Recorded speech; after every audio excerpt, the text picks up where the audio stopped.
Ryan and Jerem, who stole the bird's nest? Well, I don't know either, but don't blame Caleb and Morgan, because it was more like Ethan. To-whit, to-whit, to-whee! Will you listen to me? Who stole 4 eggs I laid in the nice nest I made?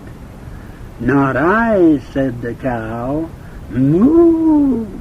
Such a thing I'd never do. I gave you a wisp of hay, but didn't take your nest away. Not I, said the cow. Moo! Such a thing I'd never do. To-whit, to-whit, to-whee! Will you listen to me? Who stole 4 eggs I laid and the nice nest I made? Bobolink, bobolink. Now, what do you think? Who stole a nest away from the plum tree today? Not I, said the dog. Bow, wow. I wouldn't be so mean anyhow. I gave hares the nest to make, but the nest I did not take. Not I, said the dog. Bow, wow. I'm not so mean anyhow. To-whit, to-whit, to-whee! Will you listen to me? Who stole 4 eggs I laid and the nice nest I made? Bobolink, bobolink. Now, what do you think? Who stole a nest away from the plum tree today? Cuckoo! Cuckoo! Cuckoo! Let me speak a word too. Who stole that pretty nest from little yellow breast? Not I, said the sheep. Oh, no, I wouldn't treat a poor bird so. I gave wool the nest to line, but the nest was none of mine. Bah! Bah! Said the sheep. Oh, no, I wouldn't treat a poor bird so. To-whit, to-whit, to-wee! Will you listen to me? Who stole 4 eggs I laid in the nice nest I made? Bobolink, bobolink. Now, what do you think? Who stole a nest away from the plum tree today? Cuckoo! Cuckoo! Cuckoo! Let me speak a word, too. Who stole that pretty nest from little yellow breast?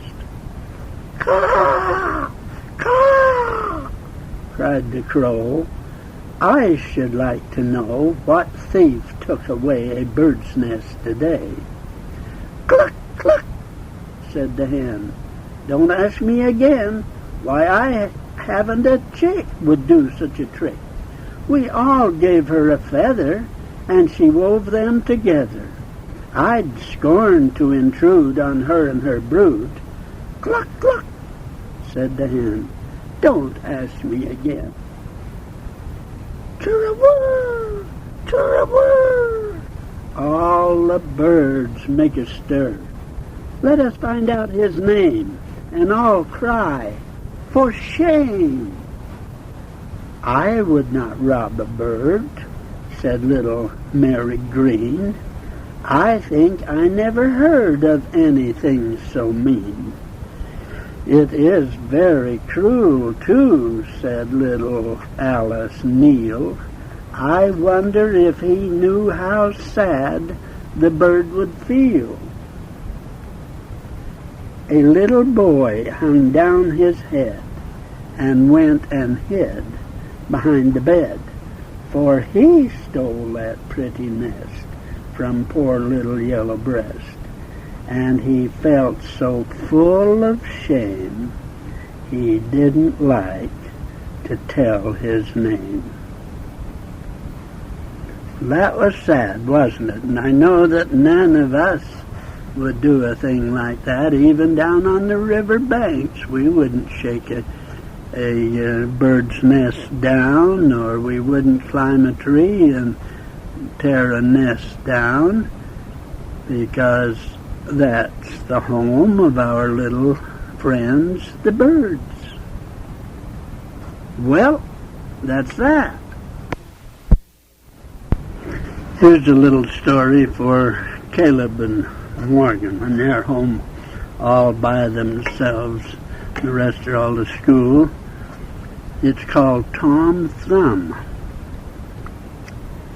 When Arthur was king of Great Britain and his brave knights were seeking adventures in all parts of his kingdom, the greatest magician was Merlin, of whose deeds you may read a great many tales. At one time, when this great enchanter was on a long journey, he became very tired and turned in at the cottage of a plowman, whose wife with great kindness gave him a couch on which to rest and treated him to a meal of rich milk and fine brown bread. The cottage was neat and well furnished, and the plowman seemed in good circumstances. But Merlin noticed that the wife wore a very sorrowful expression and seemed to find no enjoyment in anything she did. When Merlin met the plowman, he saw that the farmer was as sad as his wife. Surprised at this in such people, he asked them the cause of their trouble. The poor woman, with tears in her eyes, said, "There is but one thing we need to make us perfectly happy. You see, we have no little children, and the house is very lonely. Why, if I could have one boy, even if he were no bigger than his father's thumb, I should be the happiest creature in the world." The idea pleased Merlin greatly, and after he had left the plowman's home, he called the queen of the fairies to his assistance. "I know," he said, "a plowman's wife who says she would be the happiest woman in the world if she had a son, only the size of its father's thumb. Cannot you help her?" The fairy queen laughed at the idea of so small a man and says, "We'll send word to the plowman's wife that her wish shall be granted." Not long afterward, the plowman's wife did indeed have a little son who was strong and healthy in every respect, but not larger than her husband's thumb. And strange to say, no matter how much he ate or how well he took care of himself, he never grew any larger. The queen of the fairies came to see the little fellow very soon after he was born, and gave him the name of Tom Thumb. At the same time, she called several of her servants from fairyland, and together they made for Tom a wonderful suit of clothes.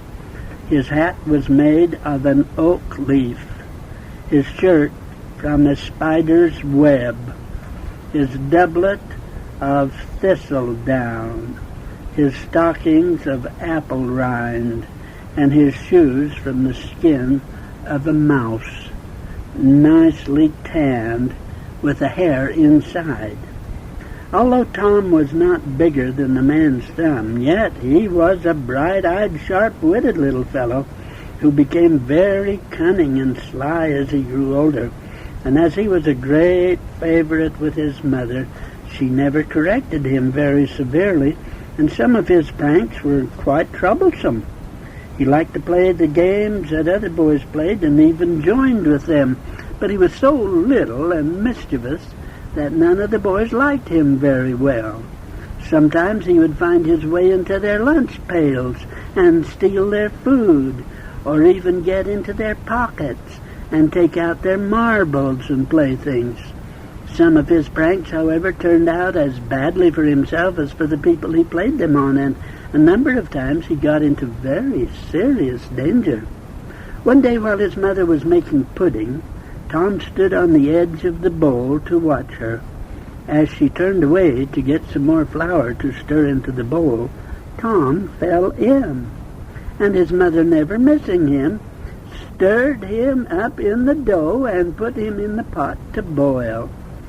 When the water began to get hot, Tom jumped about madly, scattering the dough so that his mother thought the pudding was bewitched and gave it to a tinker who passed by just at that time. The tinker put the pudding into his bag and went on his way. And after a while, Tom got his head out of the dough, cleaned the batter from his mouth, and shouted as loud as he could, "Hello, Jack the Tinker!" The man was so frightened at the voice from the pudding that he tossed it hastily over the hedge into a field, where it was broken into a dozen pieces by its fall. This released Tom, who ran home to his mother. She was glad to see him, although it made her no little work to clean the dough and the plums from his clothing. Once Tom fell into the milk and was nearly drowned. Again he fell over the edge of the salt box which hung on the wall and could not get out until his mother heard his cries and lifted him down. It was not long after Tom fell into the salt cellar that his mother took him out into the field with her while she milked the cows. Fearing that he would be blown away by the wind, she tied him to a thistle with a piece of string. There Tom sat singing merrily while his mother did the milking. When a big bumblebee came buzzing along, Tom cried out, "Give me some of your honey!" "I am sorry, but I cannot. I need it for my little ones at home," replied the bee. Next, a beautiful butterfly came near Tom, and the little fellow called out, "Mrs. Butterfly, will you give me a ride on your back someday?" But the butterfly went quickly away, saying over her shoulder, "I do not dare to have you on my back. You would brush the tiny scarlet and gold feathers from my wings."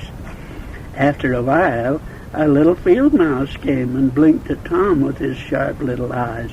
Tom says, "May I come and rest in your house someday, Mr. Mouse?" But the mouse ran away, and as she ran, she said something which Tom could not understand, but which was, "If I should take you to my house, I am afraid you would show the cats the way to it." The next animal that came along was an enormous cow who savagely pulled up the thistle to which Tom was tied and gathered him in with it. Tom was terribly frightened by the big white teeth, the great red tongue, and the yawning throat of the cow. He shouted out at the very top of his shrill little voice, "Mother! Mother!" His mother heard and answered, "Where are you, Tom? Where are you, Tom?" "Here, Mother, I am in the red cow's mouth," said Tom. Now his mother was frightened, surely enough, but Tom kicked and scratched and bit the cow's throat so savagely that she was glad to throw him out of her mouth again. His mother picked him up in a hurry and put him in her apron and ran back to the house, where she was a long time cleaning him up and changing his clothes. Another day, when Tom was helping drive the cattle home, a raven caught him up with some kernels of corn and flew with him to the top of a giant's great castle, where he left him.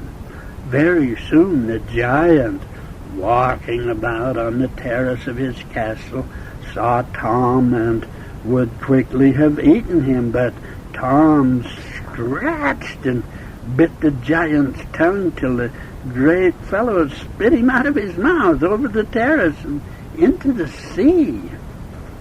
While Tom was struggling in the water, a large fish came along and swallowed the little man in a jiffy.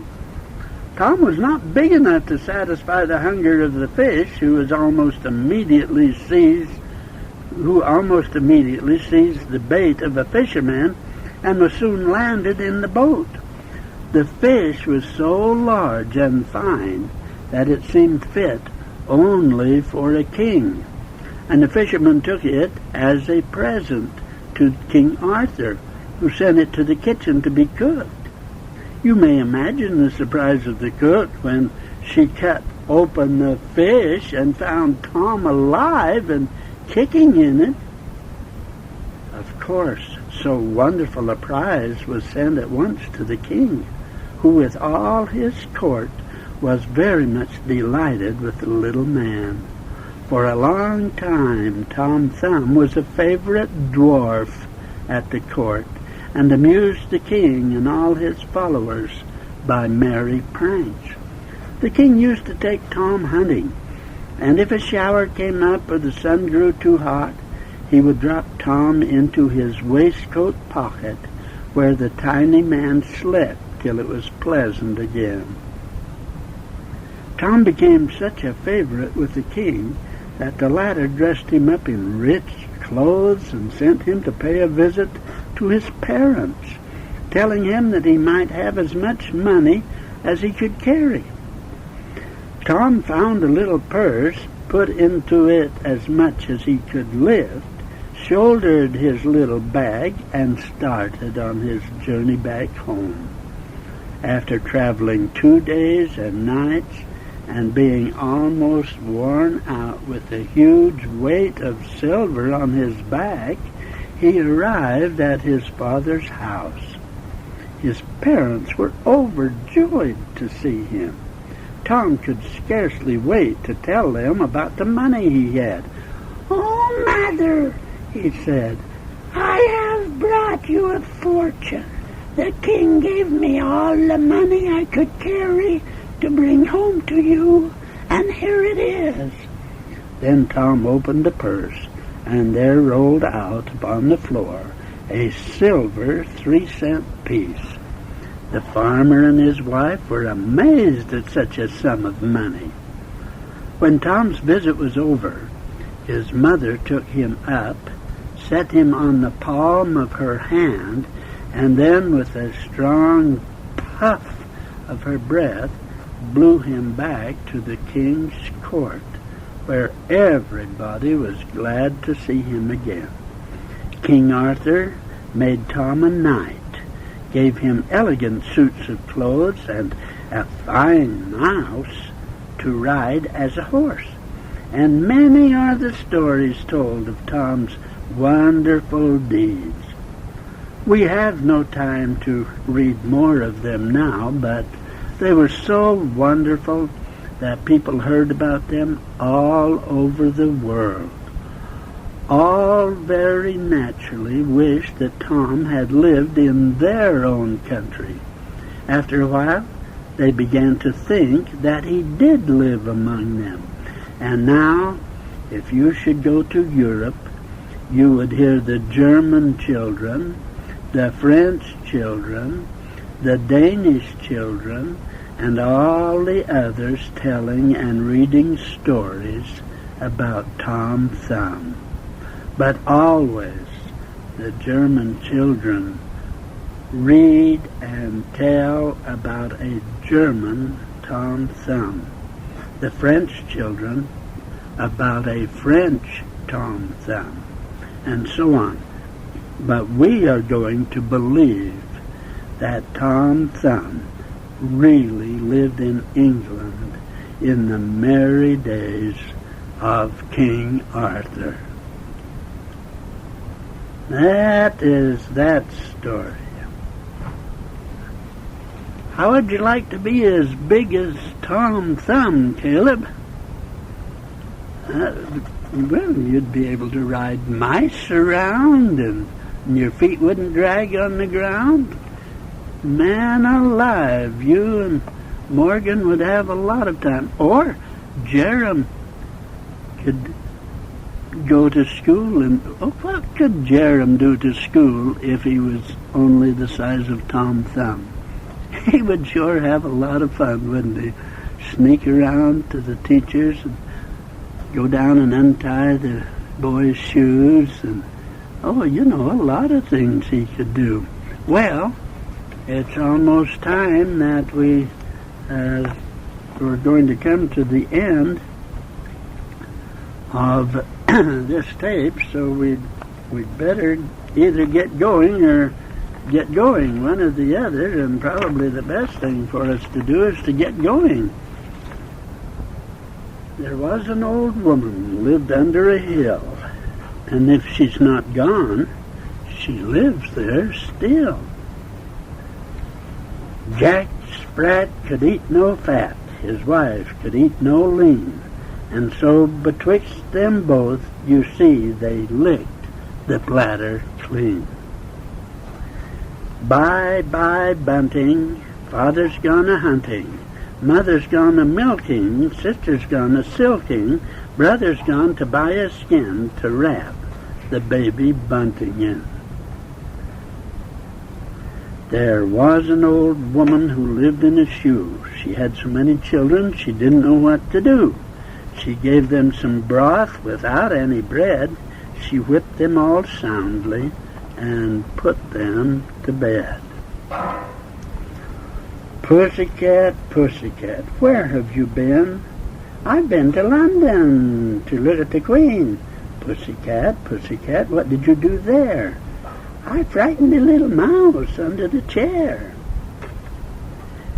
Higgledy-piggledy, my black hen, she lays eggs for gentlemen, sometimes 9 and sometimes 10. Higgledy-piggledy, my black hen.